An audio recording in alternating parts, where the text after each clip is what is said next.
Hello everyone. Today we will do study about the force.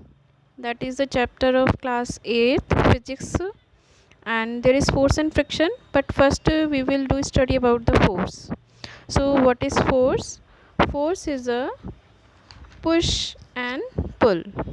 Means अगर force जो है उसको हम क्या कहेंगे कि जैसे मान लो किसी चीज़ को हम पुश करते हैं या पुल करते हैं या खींचते हैं, तो उस ऑब्जेक्ट के लिए जो हम पुश और पुल कर रहे हैं तो उसके लिए हम फोर्स अप्लाई करते हैं। जैसे कि एक एग्ज़ाम्पल है, कार को जैसे हम पुश करें या किसी ऑब्जेक्ट को अपनी तरफ पुल करें या खींचें। Then force and its effect. Force के क्या क्या इफ़ेक्ट्स हैं? तो फोर्स के effects, first it can change the state of rest और motion of the body, and second it can change the size और shape of the body.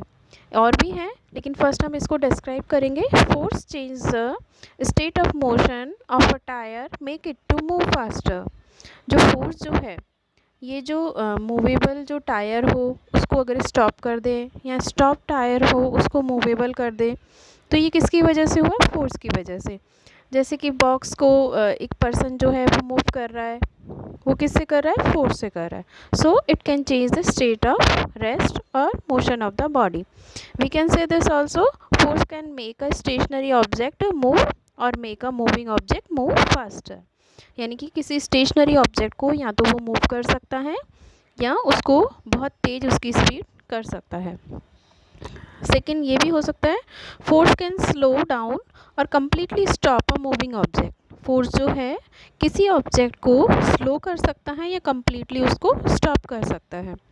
Then third, force can change the shape और size of the object.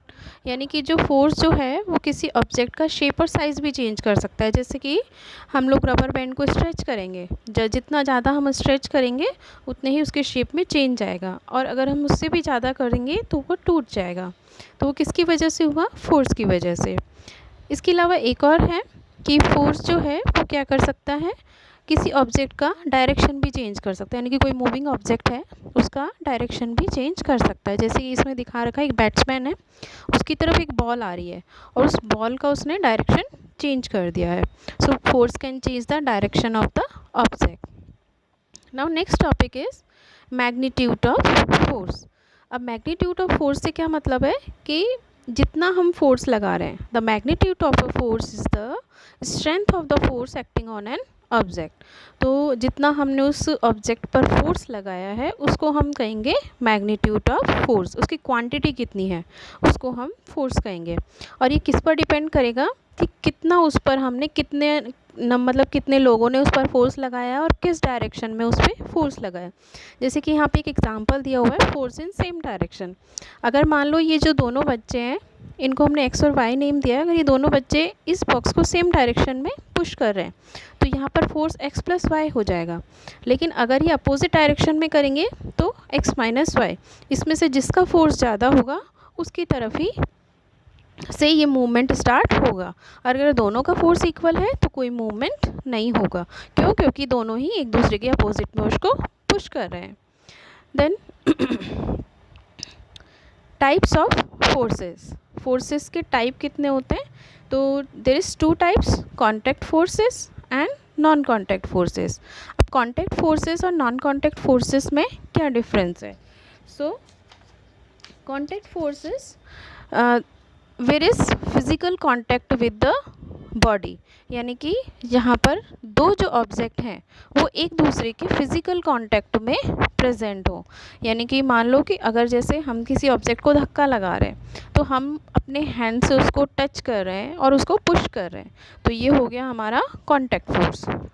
और non contact force का मतलब क्या है?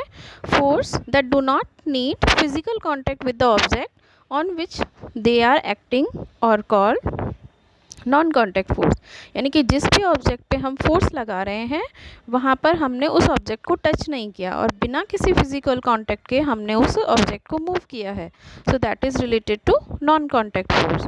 अब contact और नॉन कॉन्टैक्ट फोर्सेस के हम कुछ एग्जाम्पल की स्टडी करेंगे जो टाइप्स हैं। So first is contact force, there is muscular force and friction. Muscular force जो है वो हमारी मसल से अप्लाई होता है, तो हम इसको अप्लाइड फोर्स भी कह सकते हैं। और सेकेंड है फ्रिक्शन। फ्रिक्शन जो कि अभी हम इसके बारे में स्टडी करेंगे डिटेल से, बट फ्रिक्शन जो है वो दो ऑब्जेक्ट के बीच में एक दूसरे के कांटेक्ट में आने पर ही उसमें ये फोर्स अप्लाई होता है।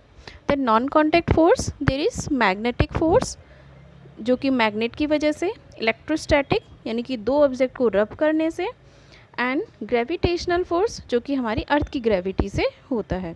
अब हम इसको थोड़ा सा डिस्क्राइब में स्टडी करेंगे। What is contact force and what are their types? So first is muscular force. Muscular force को हम applied force की तरह भी स्टडी कर रहे हैं। force due to the action of the muscles, यानी muscles जो हैं वो हमारे मसल्स का जो एक्शन है उसकी वजह से किसी दूसरे ऑब्जेक्ट पर फोर्स अप्लाई हो रहा है और उसकी वजह से वो ऑब्जेक्ट या तो मूव होगा या स्टॉप हो जाएगा। और सेकंड है frictional force, force acting opposite to the direction of the motion. अब जो मस्कुलर फोर्स है वो उसी डायरेक्शन में लगता है जिसमें कि हम ऑब्जेक्ट को मूव करा रहे हैं, लेकिन फ्रिक्शन फोर्स जो है वो उसका अपोजिट लगता है, यानी कि जिस डायरेक्शन में वो ऑब्जेक्ट मूव करेगा फ्रिक्शन फोर्स उसके अपोजिट डायरेक्शन में लगता है। अब है नॉन कॉन्टैक्ट फोर्स, यानी कि जहाँ पर कोई फिजिकल कॉन्टैक्ट नहीं है। सो फर्स्ट इज़ मैग्नेटिक फोर्स। इसमें क्या होगा कि जैसे हम मैग्नेट से जो हम फोर्स अप्लाई करते हैं, देखो हम जब मैग्नेट को किसी आयरन नेल के पास लेके जाते हैं तो वहाँ पर हमें क्या होगा, हमने किसी फिजिकल कांटेक्ट नहीं करते हम नेल्स का और मैग्नेट का, बट नेल्स जो हैं वो मैग्नेट की तरफ अट्रैक्ट हो जाते हैं, तो इसको हम मैग्नेटिक फोर्स कहेंगे और यहाँ कोई फिजिकल कांटेक्ट भी नहीं है। सेकेंड है इलेक्ट्रोस्टैटिक। इलेक्ट्रोस्टैटिक में क्या है, जो फोर्स जो है वो कहाँ से आ रहा है, जब हम किसी टू ऑब्जेक्ट को रब करते हैं। मान लीजिए आपके घर में जैसे आप लोग स्केल यूज़ करते हैं, स्केल को अपने हेयर से रब कीजिए कंटिन्यू, और थोड़ी देर रब करने के बाद में और पेपर बिट्स के पास में ले जाइए, तो वो पेपर बिट्स जो हैं वो दूर से ही उसकी तरफ अट्रैक्ट होने लग जाएंगे। यहाँ पे कॉम दे रखा है पर आप स्केल से भी कर सकते हैं। Then third one gravitational. ये क्या करता है, ग्रेविटेशनल हमको पता है कि अर्थ जो है वो ग्रेविटेशनल फोर्स अप्लाई करता है हर ऑब्जेक्ट के ऊपर, तो कोई भी ऑब्जेक्ट अगर आप ऊपर की तरफ फेंकते हो तो वो अपना नीचे की तरफ आ जाता है, तो वो किसकी वजह से आता है, ग्रेविटेशनल फोर्स की वजह से। अब आप लोग कहेंगे कि जैसे हम जेट प्लेन है, एरोप्लेन है, ये तो ऊपर चले जाते हैं, पर उसके पीछे क्या रीज़न है कि वहाँ जो फोर्स अप्लाई किया जाता है या वहाँ पर जो फ्यूल एनर्जी अप्लाई की जाती है वो ग्रेविटेशनल फोर्स से ज़्यादा की जाती है, जिससे कि वो ग्रेविटेशनल एरिया को छोड़ के और निकल सके। इस वजह से वो ग्रेविटेशनल फोर्स जो है वो छोड़ के और इजीली स्पेस में चला जाता है, लेकिन जब तक ग्रेविटेशनल से ज़्यादा फोर्स नहीं मिलेगा तब तक वो ऑब्जेक्ट वापस नीचे की तरफ अर्थ की तरफ अट्रैक्ट होगा, तो इसको हम ग्रेविटेशनल फोर्स कहेंगे। Okay friends, next topic friction we will do in next class. Bye.